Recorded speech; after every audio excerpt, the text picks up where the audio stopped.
Hello and welcome to my channel. आप सभी का मेरे चैनल पर स्वागत है।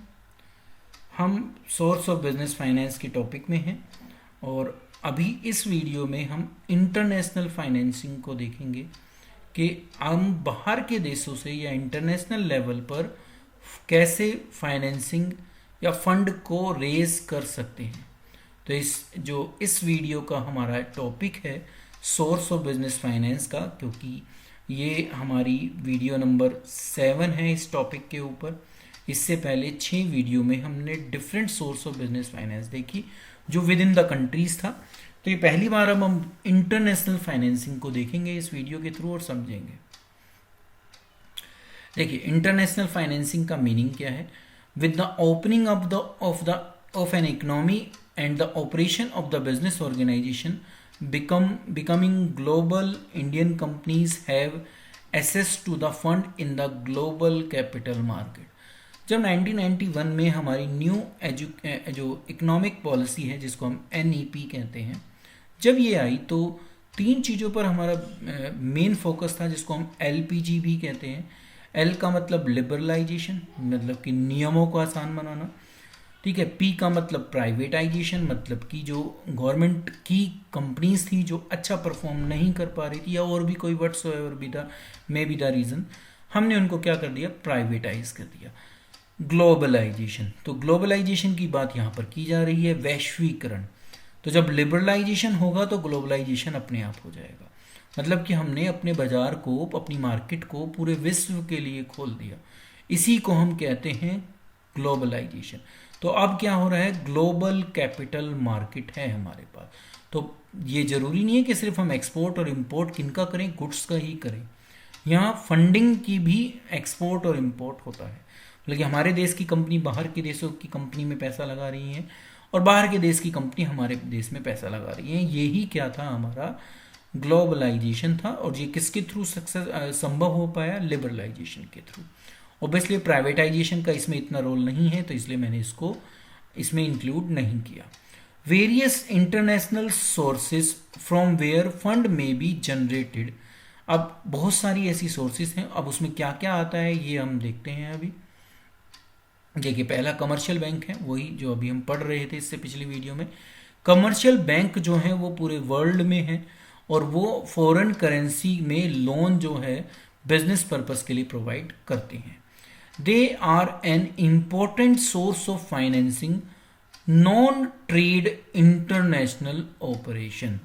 तो ये एक important source of फाइनेंसिंग है जिसके through non trade international operation को ऑपरेट किया जाता है। तो वे गैर व्यापार अंतर्राष्ट्रीय संचालन के वित्त पोषण का एक महत्वपूर्ण स्रोत है। अब जो स्टैंडर्ड चार्टर्ड है, emerge as a major source of foreign currency loan to Indian industry। आपने पढ़ा होगा स्टैंडर्ड चार्टर्ड बैंक।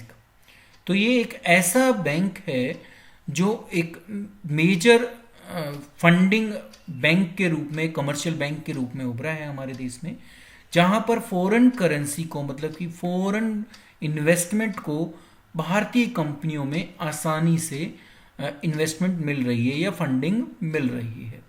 तो ये कब हो पाया, जब ग्लोबलाइजेशन हुआ। तो कमर्शियल बैंक पहला उसका एक सोर्स है इंटरनेशनल फाइनेंसिंग का।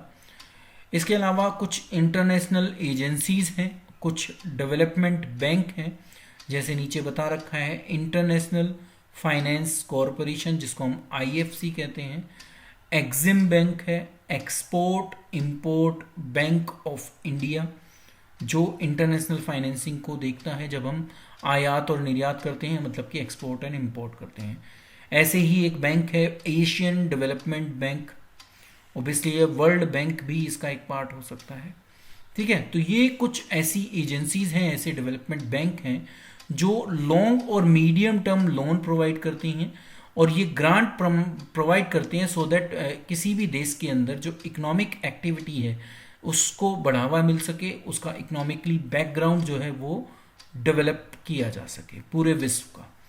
तो ये कुछ ऐसी इंटरनेशनल एजेंसीज और डेवलपमेंट बैंक हैं जो अभी चल रहे हैं।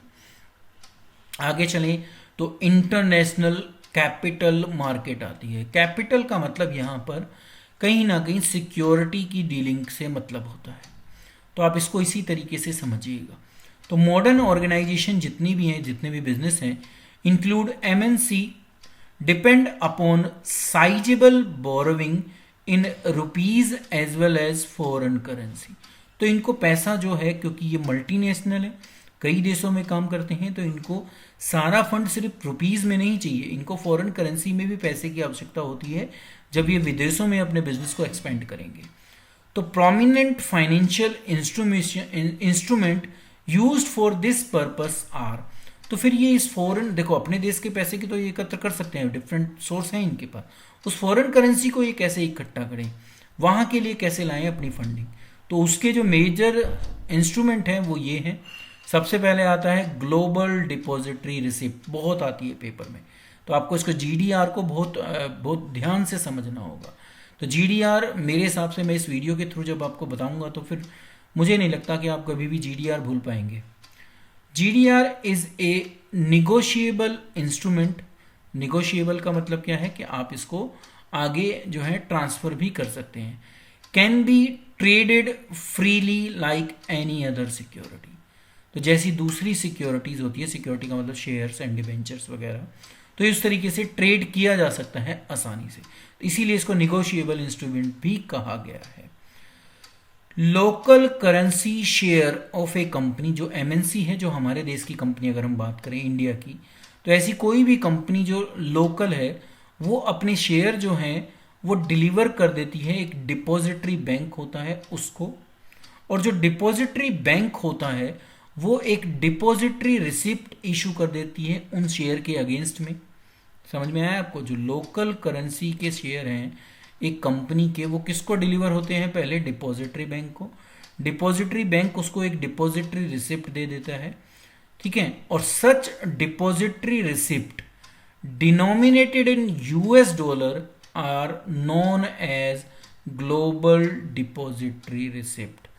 तो जो भी विदेशी हैं जो हमारे देश में पैसा लगाना चाहते हैं, वो उस डिपॉजिटरी बैंक से वो खरीद कर वो रिसिप्ट के थ्रू यूएस डॉलर में हमारे यहाँ पर क्या कर देते हैं? इन्वेस्टमेंट कर देते हैं। तो इस तरीके से फाइनेंसिंग होती है किसमें? ग्लोबल डिपॉजिटरी रिसिप्ट में। फिर देखते हैं ग्लोबल डिपॉजिटरी रिसिप्ट की अगर बात करें, अगर इंडियन कॉन्टेक्स्ट की बात करें जी, तो जीडीआर एक ऐसा इंस्ट्रूमेंट है जो अब्रॉड में इशू किया जाता है इंडियन कंपनी के द्वारा। कहाँ इशू किया जाता है? देखिए, मेन फोकस किस पर रहना चाहिए आपका समझने के लिए कि ये विदेश में इशू किया जाता है। किसके द्वारा इशू किया जाता है? एक इंडियन कंपनी के द्वारा। क्यों इशू किया जा रहा है ये वहाँ पर? क्योंकि उनको फंड की ज़रूरत है, तो वो फंड को यहाँ से ले रहे हैं। और किस में चाहिए फंड? भी फॉरेन करेंसी में। तो वो जो डिपॉजिटरी बैंक है हम उसी के थ्रू ये सारा काम करते हैं। और ये जो शेयर होते हैं वो लिस्टेड और ट्रेडेड होते हैं उसी वहीं के देश के फॉरेन स्टॉक एक्सचेंज के अंदर, ठीक है। तो क्या समझे? इंडियन कंपनी अगर इस जीडीआर के थ्रू फंड को रेज करना चाहती है तो वो अब्रॉड में, हमारे देश से बाहर, इंडियन कंपनी क्या करेगी? फंड को रेज करेगी डिपॉजिटरी बैंक के थ्रू फॉरेन करेंसी में, और वो शेयर उनको वहाँ पर लिस्टेड भी कराने पड़ेंगे और उनकी ट्रेडिंग भी आगे वहीं पर होगी, वहाँ के स्टॉक एक्सचेंज पे। तो जो होल्डर होता है, जिसने वो पैसा लगाया है, GDR can any time convert it into the number of share it represent। तो अभी वो शेयर नहीं बने, अभी सिर्फ वो एक ग्लोबल डिपॉजिटरी रिसिप्ट है, पर वो भविष्य में जब चाहे उनको शेयर में कन्वर्ट कर सकता है। The holder of GDR do not carry voting right, क्योंकि वो शेयर होल्डर नहीं है अभी, तो उसके पास वोटिंग राइट नहीं है। हाँ, पर उसको डिविडेंड मिलेगा, और अगर उसके शेयर की मार्केट वैल्यू बढ़ती है तो वो भी उसको मिलेगा। मान लिया GDR के थ्रू जब उसने परचेज किए तो 10 शेयर परचेज किए और एक शेयर की वैल्यू थी 20, ठीक है, और उस तरीके से उसने $200 में वो शेयर खरीद लिए। अब आज की डेट पर वो 10 शेयर अगर 50 रुपये के हो जाते हैं तो उसकी जो कैपिटल एप्रिसिएशन है वो देख रहे हो आप 300 रुपये का है, तो वो उसको ज़रूर मिलेगा। लेकिन आज की डेट पर उसके रेट वही रहेंगे 50। हाँ, उसको वो कितने में मिला हुआ है? 20 रुपये में, वो एक अलग बात है। तो मैनी इंडियन कंपनीज ऐसी हैं जैसे इन्फोसिस, रिलायंस, विप्रो, आईसीआई, जिन्होंने जीडीआर के थ्रू क्या किया है, कैपिटल या फंड को रेज्ड किया है। तो जीडीआर के बारे में मेरे हिसाब से आप समझ गए होंगे। हाँ, एक चीज़ इसमें रह गई कि जो जीडीआर होती हैं ये अमेरिका को छोड़कर सारी जगह चलती हैं। तो एक यूएसए एक ऐसा देश है जहाँ पर जीडीआर यूज़ नहीं की जाती, अमेरिका में यूज़ नहीं होती। वहाँ पर क्या यूज़ होती है, बिल्कुल जीडीआर की तरह ही वहाँ क्या होती है, अमेरिकन डिपॉजिटरी रिसिप्ट। तो depository receipt issued by a company in USA are known as American depository receipt. तो अमेरिका में क्या इशू होती है, एडीआर, वहाँ जीडीआर नहीं चलती। ADR are bought and sold in American market, वहीं पर ही बेचा और खरीदा जाता है।